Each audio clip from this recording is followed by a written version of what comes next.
Hello, welcome back to another edition of The Lead. I'm your host, Cody Johnson, and today we're going to be taking a look at what CJ Stroud brings to the Houston Texans.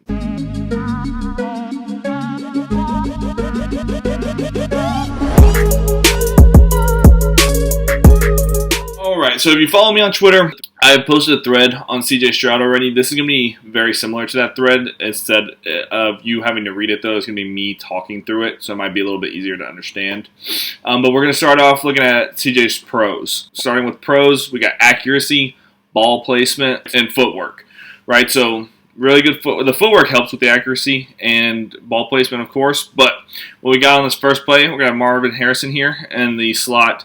He's going to be running a corner. CJ Stroud on the opposite side of the field, which this is a very hard throw. Hashes are wider in college. Is going to put this right over the defender's head into Harrison's lap.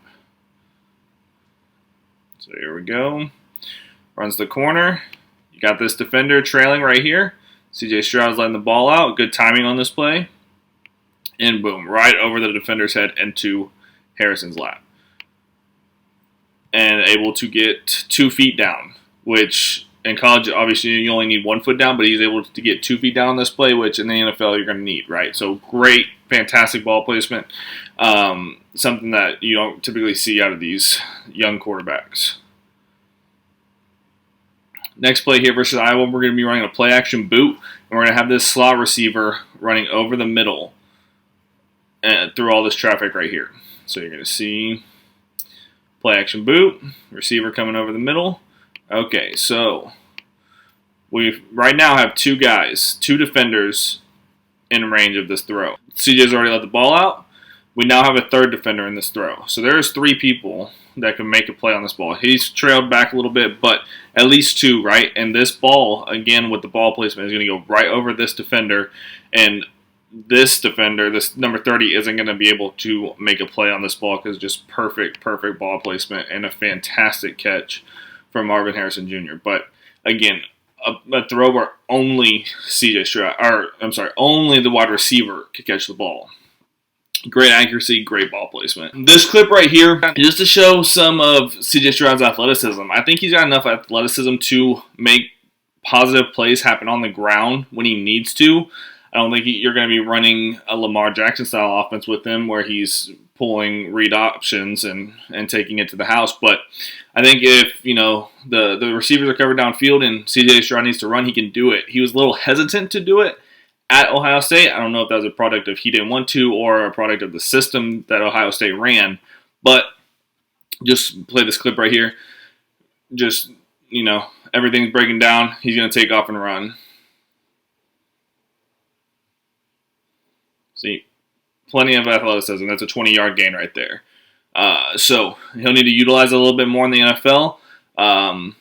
But, hopefully right now I can chalk that up to it was a system thing. They didn't want him to run, so he didn't. He has some athleticism that he can call upon, though, when needed. Okay, so this play. So we saw earlier a couple of good timing throws by CJ Stroud. These next 2 clips, or 3 clips, are at half speed because I wanted to show you all that I don't think his timing is necessarily bad by any means. He's never egregiously late on a throw, but there are times where the receiver will be out or coming out of his break, and CJ Stroud has yet to release the ball. He's only halfway through his motion. So as we're going to see right here, half speed. This wide receiver is running a corner route. CJ Stroud's looking at it. This defender is coming blitz, so he's going to throw it right in between these 2 guys. See, but now this receiver is already out of his break, and he's looking for the ball. You can see CJ has just started his throwing motion. This gives the DB right here an extra step to break on this ball, and you see he's going to break it up. This, in the NFL, the windows are going to be even tighter. This ball needs to be out already when this receiver is coming out of the break. But as you see, just now letting it out, this DB is already breaking on the ball. He's been waiting too long for this pass. Boom, breaks it up. So, and then we're going to go through the next play. It's a similar situation. Or I'm sorry, this is the same play, different angle. you can see, this DB is already on the wide receiver as this ball is getting there. You got to just a little bit more anticipation, I think. Don't wait for the wide receivers to be open when you throw them open. All right, similar thing here. Marvin Harrison on the outside is going to be running a slant route, and this one's a little bit worse because CJ initially looked to the other side of the field, looking off a safety. But you can see Marvin Harrison, and then his break right here, and CJ's not even in his throwing motion yet. Open. He's waiting way too long for this ball, and CJ is just now releasing it. This DB is already breaking on the pass. Yeah. Like I said, he's never egregiously late. We saw the throw earlier where it was perfect timing. I do think his anticipation can be a little bit better. The windows are going to be tighter in the NFL again, like I said earlier. Just needs that ball to be out when the wide receiver is going into the break. Throw the wide receiver open. Don't wait for him to get open before you throw it. And I'll mention, it didn't really affect him much in college because those windows, I mean, they're not as tight. He has the best wide receiving core in the nation, the best offensive line in the nation. But yeah, let's go to the next play. So this play here, we're going to, I believe he has good pocket presence, or solid enough pocket presence. He can feel when pressure is coming off the edge and step up into the pocket and make a throw. And then, again, shows his good footwork. Feels the pressure, steps up, resets his feet, and gets the throw off. Actually pretty accurate, but a great play by the wide receiver. But we'll run that back. Solid pocket presence. Can sidestep pressure when he needs to, or step up into the pocket and deliver a throw. Now, where the major issues come for CJ Stroud is when there is a lot of pressure or immediate pressure that he can't simply sidestep. He has some tendencies that he really needs to break at the next level. So, first play here, we got this guy beating the offensive guard. And you can see what CJ does here, he kind of fades away from the contact and forces a throw. You can see he's fading away right now. That ball just gets airmailed. We'll run that one back. But here we go. Pressure. He starts hopping his feet, getting a little bit of happy feet. Fades away from the pressure, and then the throw gets airmailed. Similar thing here. We're going to get pressure off the edge. So you see he's fading away from the contact again. Knows he's going to get hit, or likely to get hit, and fades away and then forces this pass. Another one that gets just airmailed. I'm sorry, not airmailed. This one gets broken up.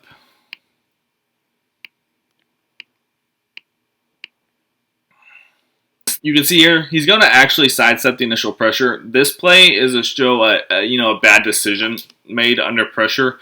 They're going to be running play action. This defender is going to get the initial pressure. CJ's going to try sidestep, and we're going to see what happens. Sidesteps it, resets his foot. Problem is, he was staring down this wide receiver that you're about to see come into the screen the whole way. And now, he got away with a lot of these plays because he did have such good ball placement, but you got one defender here, another defender breaking on this ball, and you have a third defender right here. And this linebacker is going to make a great play on the ball. I'm not so much worried about the interception. That's a great play by the linebacker. What happens here is CJ Stroud stared down this wide receiver, and he gets demolished by this safety breaking on the ball. And you're going to see he's going to take a minute to get up. Can't get your wide receiver killed like that.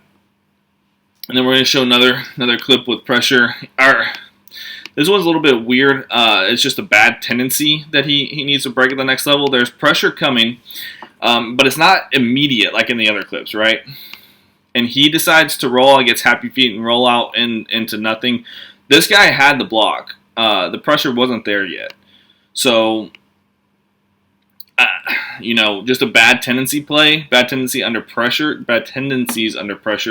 and then airmails this ball out. Other guys in class, would have stepped up into the pocket, or it's just, not a great play. You got happy feet, got anxious, tried to roll out into nothing, no play there, and then throws it away. Just got to break those tendencies to the next level.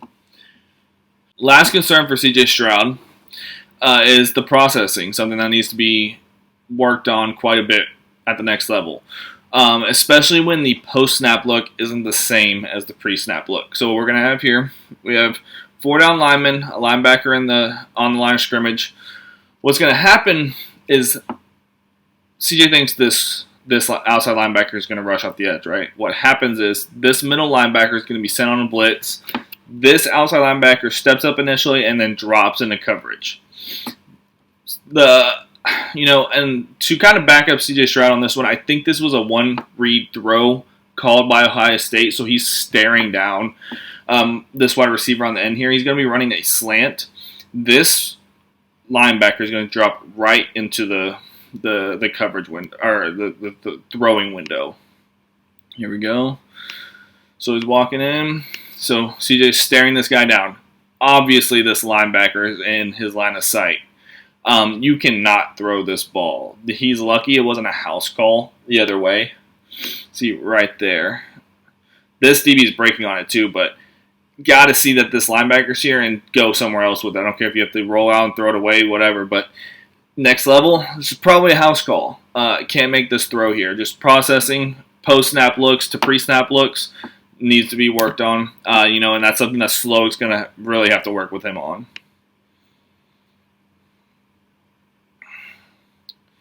Okay, and then this is just the other angle of it.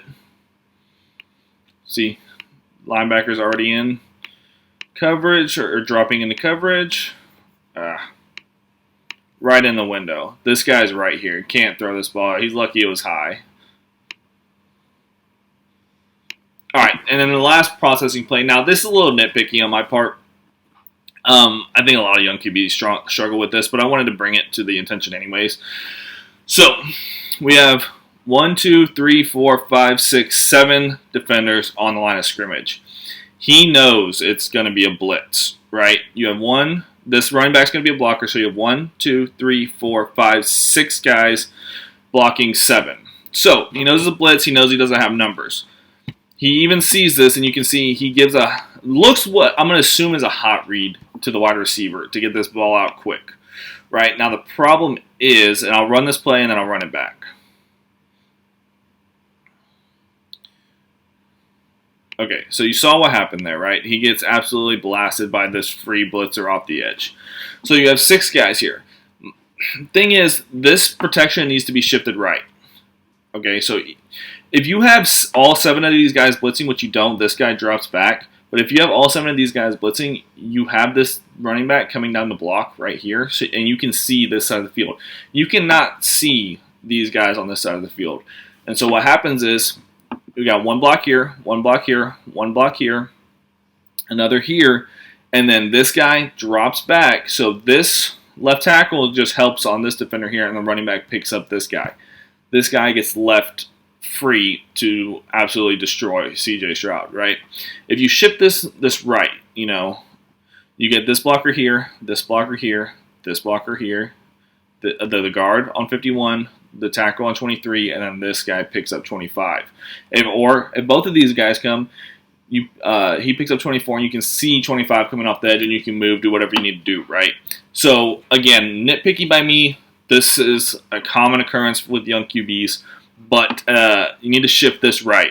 You know there's a blitz coming. You can't get this guy get off the edge untouched and blast you, and then you end up fumbling the ball and you lose it.